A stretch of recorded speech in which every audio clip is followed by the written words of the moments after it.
नमस्कार सभी साथियों को स्वागत करता हूं सबका इस यूट्यूब चैनल पर जिसका नाम है स्टडी विद पीएन लोधा।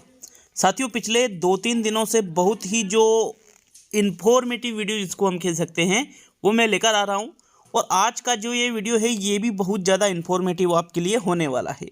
कुछ सवालों के जवाब जो अक्सर मेरे से पूछे जा रहे हैं बहुत ही ज़्यादा, इसलिए मैं ये वीडियो बना रहा हूँ ताकि इस वीडियो के माध्यम से आप जो हज़ारों मेरे पास ये क्वेश्चन आ रहे हैं इनका जवाब सिर्फ इस एक वीडियो से मिल जाए। तो कुछ चीज़ें हैं कि रीट 2021 से थर्ड ग्रेड विज्ञप्ति जो निकलने वाली है, तो इसमें थर्ड ग्रेड विज्ञप्ति में फॉर्म भरने के लिए कौन कौन से डॉक्यूमेंट चाहिए, ये सवाल बहुत ही ज़्यादा मेरे पास आया साथियों, बहुत ही ज़्यादा, लगभग 1000 से भी ज़्यादा बार आया है। फिर इसके बाद में एक और सवाल कि थर्ड ग्रेड विज्ञप्ति में कौन कौन फॉर्म भर सकता है। ठीक है, कौन कौन फॉर्म भर सकता है थर्ड ग्रेड विज्ञप्ति में, ये सवाल भी बहुत ज़्यादा पूछा गया। इसके बाद में कट ऑफ किस आधार पर निकलेगी, इस सवाल का भी मैं आपको जवाब देने वाला हूँ। तो इस वीडियो को पूरा देख करके जाइएगा, क्योंकि जो इन्फॉर्मेटिव वीडियो होते हैं वो चीज़ें यूँ मान लीजिए आप 10 लोगों से पूछोगे और ये 10 मिनट का वीडियो देख लोगे तो भी ये 10 गुना आपके लिए बेस्ट रहेगा साथियों, 10 गुना बेस्ट रहेगा। बिल्कुल रियलिटी में जो चीज़ें होती है धरातल पर वही चीज़ें मैं आपको इस वीडियो के माध्यम से बताने वाला हूँ। तो सबसे पहले चलिए हम पहले सवाल के जवाब को देखते हैं, एक एक चीज़ को समझ करके आगे बढ़ते जाते हैं साथियों। देखिए, पहला यहाँ पर मैंने सवाल लिखा है थर्ड ग्रेड विज्ञप्ति में कौन कौन फॉर्म भर सकता है। देखो भाई, ऐसा है, थर्ड ग्रेड विज्ञप्ति अब जारी होगी, अभी जारी नहीं हुई है। थर्ड ग्रेड की जो विज्ञप्ति है वो अभी जारी नहीं हुई है, अब जारी होने वाली है। मतलब राज्य सरकार इसको जारी करेगी। मतलब जो शिक्षा निदेशालय है वो बोर्ड का काम था, माध्यमिक शिक्षा बोर्ड राजस्थान अजमेर का काम था रीट का पेपर करवाना, जो कि उन्होंने पेपर करवा दिया है। अब इसके बाद में उनका एक काम और बचा है, मार्कशीट का वितरण करना। मार्कशीट आपको 10 नवंबर के बाद में मिलना चालू हो जाएगी। मार्कशीट मतलब जो रीट का जो प्रमाण पत्र है, रीट की जो अंक तालिका है वो ही मार्कशीट है साथियों। तो ये मार्कशीटें आपको आपके पास डिस्ट्रिक्ट वाइज आपको मिल जाएगी, डिस्ट्रिक्ट लेवल से आप इसको प्राप्त कर सकते हो रीट की मार्कशीटों को। उसके बाद में थर्ड ग्रेड की विज्ञप्ति जारी होगी और उस थर्ड ग्रेड की विज्ञप्ति में आपको फॉर्म फिल करना पड़ेगा, फॉर्म भरना पड़ेगा, तभी कट ऑफ में आपका नाम आएगा। ऐसा नहीं हो कि रीट दे ली कट ऑफ अपने आप निकलेगी, अभी कट ऑफ नहीं निकलेगी, अभी फॉर्म भरना पड़ेगा। थर्ड ग्रेड विज्ञप्ति में फॉर्म भरोगे तभी आपकी कट ऑफ निकलेगी साथियों, और अगर उसमें फॉर्म नहीं भरा तो आप टीचर बन ही नहीं सकते। ये तो एक पात्रता परीक्षा थी, अब इसके बाद में आपको फॉर्म भरना पड़ेगा। और रीट में जितने नंबर आपके आ रहे हैं, ठीक है, रीट में जितने नंबर आपके आ रहे हैं उन नंबरों को वहाँ पर फॉर्म में फिल करना पड़ेगा, तब ही आपकी मेरिट निकलती है। अब सवाल ये आता है कि भाई जो थर्ड ग्रेड की विज्ञप्ति निकलेगी इसमें कौन कौन फॉर्म भर सकता है। तो फॉर्म तो कोई भी भर सकता है। कौन कौन भर सकता है? पहली शर्त ये है कि जो राज्य सरकार ने जो निर्धारित कर रखा है, जैसे 60% फॉर जनरल, 5% की छूट अलग अलग कैटेगरी वालों को दे रखी है। मतलब 55% वाले भी इसमें फॉर्म भर सकते हैं। 55% की कह रहा हूँ, 150 नंबर में से 60% का मतलब होता है 90 क्वेश्चन, और 55% का मतलब साथियों 5% का मतलब लगभग यहाँ पर कितने क्वेश्चन हुए, 7-8 प्रश्न हो जाते हैं। तो लगभग 82-83 प्रश्न वाले भी फॉर्म इसमें भर सकते हैं। और बाकी जो अलग अलग कैटेगरी है, जैसे TSP वगैरह है, इनको गवर्नमेंट ने 36% में अलाउ कर रखा है, तो ये 36% वाले भी फॉर्म भर सकते हैं। तो अलग अलग कैटेगरी की जो राज्य सरकार ने तय नंबर कर रखे हैं कि भाई इतने नंबर वाले वैलिड है, वो सभी थर्ड ग्रेड की विज्ञप्ति में फॉर्म भर सकता है। अब फॉर्म भर दिया आपने, तो फॉर्म भरते समय क्या क्या चीज़ें चाहिए होगी आपकी, इस सवाल का भी हम जवाब देखते हैं। देखिए, यहाँ पर दूसरा सवाल है, थर्ड ग्रेड में फॉर्म भरने के लिए कौन कौन से डॉक्यूमेंट आवश्यक है। तो भाई कौन कौन से डॉक्यूमेंट, ये सवाल बहुत ही ज़्यादा पूछा गया था। अब मैं आपको बता दूं कि भाई थर्ड ग्रेड में जो मैंने कल वीडियो बनाया था डॉक्यूमेंट वेरिफिकेशन के संबंध में, चाहो तो आप अभी भी यूट्यूब पर देख सकते हो, मैंने डाल रखा है उसको, कि भाई रीट के लिए कौन कौन से डॉक्यूमेंट वेरिफिकेशन के समय कौन कौन से डॉक्यूमेंट चाहिए होते हैं और वो कहाँ से बनते हैं, कैसे बनते हैं, सारी जानकारी उस वीडियो में मैंने आपको दे दी थी। यहाँ पर बात की जा रही है कि थर्ड ग्रेड की जो विज्ञप्ति जारी होगी उसमें जब आप फॉर्म भरोगे तो कौन कौन से डॉक्यूमेंट की आवश्यकता होगी। तो साथियों, थर्ड ग्रेड का जो फॉर्म पिछली बार भरवाया गया था शिक्षा निदेशालय के द्वारा, तो फिर आप उस चीज़ को देखिएगा और एक एक डॉक्यूमेंट को मैं आपको बताता जाऊंगा ताकि सारी चीज़ें आपके क्लियर हो जाए। तो चलिए उस थर्ड ग्रेड के फॉर्म को देखते हैं ताकि उसमें हमें सब कुछ पता चल जाए। मैं आपको बता दूंगा उसमें कि क्या क्या आपको चाहिए होगा। तो यहाँ पर देखिएगा, एक एक चीज़ को देखेंगे। पहला जो ऑप्शन है रिक्वायरमेंट डिटेल भर्ती विवरण, तो आपके भर्ती विवरण में भर्ती का नाम आएगा Rajasthan primary and upper primary school teacher requirement 2018 की जगह 2021 आ जाएगा। आवेदित पद लेवल, जिस भी लेवल से आप आवेदन कर रहे हो, लेवल 1 से या लेवल 2 से, वो आपको पता है साथियों, ठीक है। फिर इसके बाद में अगर हम बात करें कि भाई नॉन टीएसपी से है या टीएसपी से, इसका विवरण भी आपको देना पड़ेगा, ठीक है। इसका विवरण भी आपने अगर दे दिया तो इसमें क्या होगा साथियों, फिर इसके बाद में अगला है आवेदन संख्या। ये आप आवेदन करोगे तो उसमें आ जाएगी, कोई दिक्कत नहीं। अभी तो कुछ भी डॉक्यूमेंट की ज़रूरत नहीं पड़ी है। आवेदन की तारीख भी अपने आप आ जाएगी, इसमें कोई दिक्कत नहीं है। एप्लीकेशन प्रिंटिंग डेट, इसमें भी कोई प्रॉब्लम नहीं है, ये भी एप्लीकेशन प्रिंटिंग डेट में आ जाएगी। आईपी एड्रेस, SSOID, ये तो आपको पता है, ये अपने आप निकल आती है। फिर इसके बाद में देखिएगा आवेदक का नाम। तो भाई आपको क्या नाम भरना है, जो थर्ड ग्रेड जो रीट में आपने फॉर्म भर रखा था वही नाम आपको यहाँ पर भरना पड़ेगा। जैसे आपका नाम है अरुण, क्या नाम है आपका, अरुण, और आपने रीट में भी अरुण ही कर रखा है तो यहाँ भी अरुण ही कीजिएगा। इसके बाद में फादर नेम, तो 10वीं की जो मार्कशीट है उससे ही आपने रीट का फॉर्म भरा होगा, तो 10वीं की मार्कशीट सबसे पहले यहाँ रिक्वायरमेंट हुई है थर्ड ग्रेड में फॉर्म भरने के लिए। पिता का नाम भी आपको 10वीं की मार्कशीट के आधार पर भर देना है। माता का नाम भी आपको 10वीं की मार्कशीट के आधार पर भर देना है। लिंग, इसमें तो 10वीं की मार्कशीट क्या करेगी आपको पता है, स्त्रीलिंग है एक पुल्लिंग है। कैटेगरी, जिस भी श्रेणी से, जन्म तिथि आपको 10वीं की मार्कशीट के आधार पर ही भरना है, बिल्कुल आराम से भरना है इस फॉर्म को, ठीक है। फिर इसके बाद में उम्मीदवार की आयु जो आपकी डेट ऑफ बर्थ 10th की मार्कशीट में है।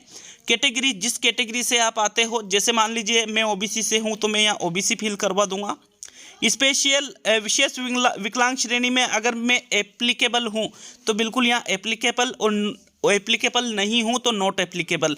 यदि आप एप्लीकेबल हो साथियों, मतलब अगर आपके पास प्रमाण पत्र है तो ही इसको एप्लीकेबल करना, और प्रमाण पत्र बिल्कुल सही होना चाहिए। गलत प्रमाण पत्र है और सही नहीं है तो आप इसको नॉट एप्लीकेबल करो तो ही अच्छा आपके लिए रहेगा। फिर इसके बाद में बात करेंगे विशेष विकलांग श्रेणी नॉट अवेलेबल, ठीक है। आपका धर्म, यहाँ पर जिस भी धर्म से आप बिलोंग करते हो। वैवाहिक स्थिति, अगर देखिए यहाँ पर वैवाहिक स्थिति, अगर आप विवाहित है तो यहाँ पर आपको मैरिड कर देना है और मैरिज सर्टिफिकेट आपके पास होना चाहिए। अगर आप सिंगल है तो सिंगल कर देना है।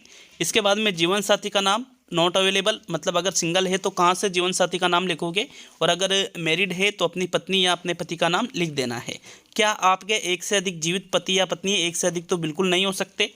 क्या आपका विवाह किसी ऐसे व्यक्ति से हुआ है जिसके पहले से जीवित पत्नी है, नहीं, ऐसा भी नहीं होगा। क्या आपने शादी में दहेज स्वीकार किया है, तो बिल्कुल गलत है, इसको नहीं ही आपको करना है। ईमेल आईडी इधर आपको डाल देनी है, भामाशाह आईडी अगर हो तो डाल देनी है। मोबाइल नंबर आपको डाल देने हैं, आपके आधार नंबर यहाँ पर आपको डाल देना है, ठीक है। चलिए और आगे देखते हैं।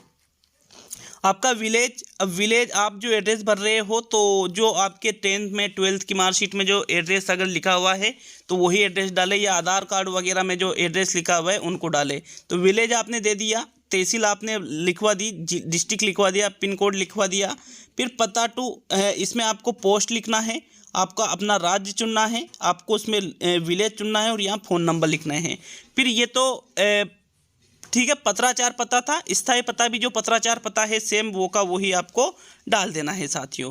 फिर इसके बाद में राष्ट्रीयता इंडियन है, गृह जिला आपका जो भी रहेगा वो आपको लिख देना है, जैसे यहाँ इनका झालावाड़ है। फिर तहसील, आप यहाँ जो आपकी तहसील है वो फिल कर देना है। गृह या राज्य, वही राजस्थान से बाहर हो तो राजस्थान से बाहर का लिख देना।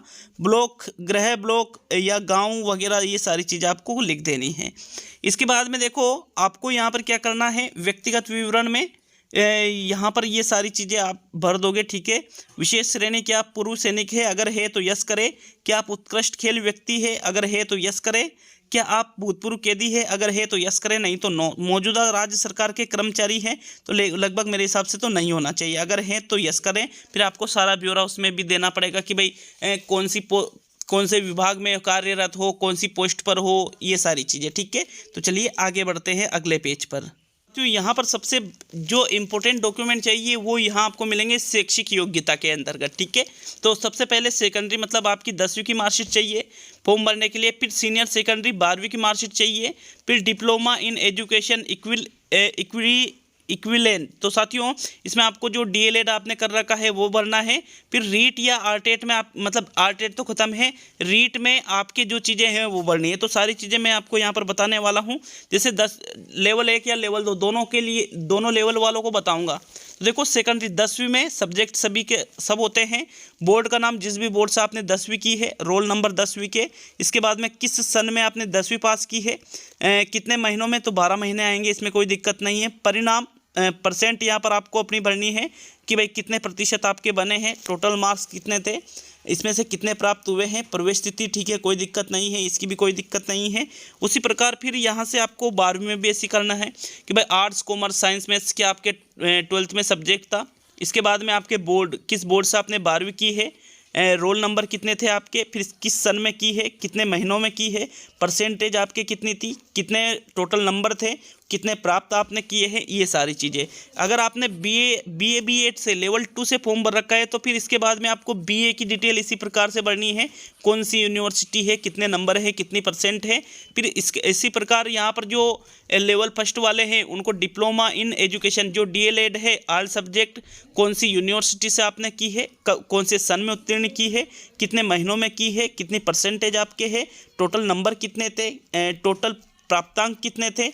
इस प्रकार आपकी प्रवेश तिथि भी यहाँ पर इसमें आपको फिल करनी होगी जो DLED आपने किया हुआ है, या फिर आपने B.Ed कर रखा है तो B.Ed की भी इसी प्रकार आपको भरना है। और सबसे अंत में आपको रीट का जो प्रमाण पत्र आपको माध्यमिक शिक्षा बोर्ड अब देने वाला है, तो इसमें लैंग्वेज आपके फर्स्ट लैंग्वेज, सेकंड लैंग्वेज क्या थी, इसके बाद में बोर्ड का नाम RBSC ही है, इसमें तो कोई दिक्कत है ही नहीं।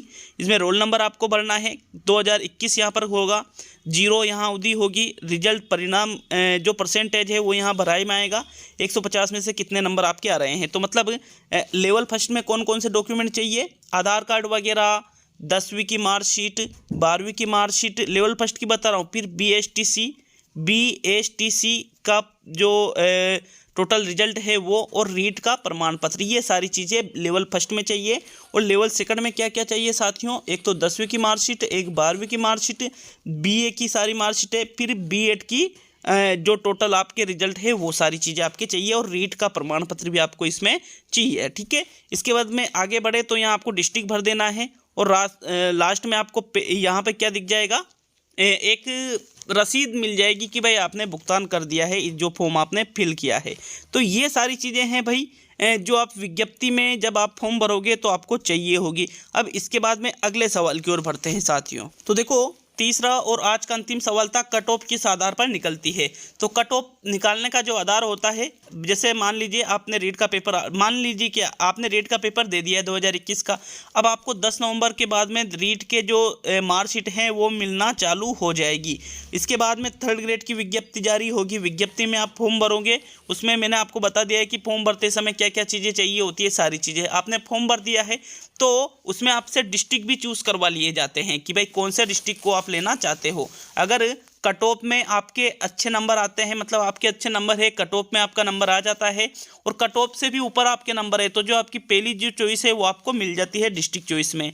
अब यहाँ पर देखिएगा, मतलब संपूर्ण राज्य की एक ही मेरिट यहाँ पर निकाली जाती है। ऐसा नहीं है कि आपने जिस जिले में फॉर्म भर रखा है, अगर उस जिले में पद पूरे हो गए हैं तो आपको अदर जिले में कम नंबर वाले सेलेक्ट हो गए और आप रह गए, ऐसा नहीं होता है। ऐसा पहले होता था जब पंचायती राज विभाग से भर्ती की जाती थी, 3rd ग्रेड का अलग से पेपर लिया जाता था। लेकिन अब क्या कर दिया, 2016 से जो मेरिट है वो स्टेट लेवल पे निकलती है, मतलब संपूर्ण राजस्थान की एक ही मेरिट होती है, यहाँ पर अलग अलग मेरिट जिलों की नहीं जाती है साथियों। तो मुझे आशा ही नहीं, विश्वास है कि वीडियो आपको अच्छा लगा होगा। अगर वीडियो अच्छा लगे तो एक लाइक ज़रूर कीजिएगा, और इसी प्रकार के इन्फॉर्मेटिव वीडियो पाने के लिए बिल्कुल चैनल को सब्सक्राइब करके और बेल आइकन ज़रूर दबाइएगा साथियों। मिलते हैं अब अगले वीडियो में।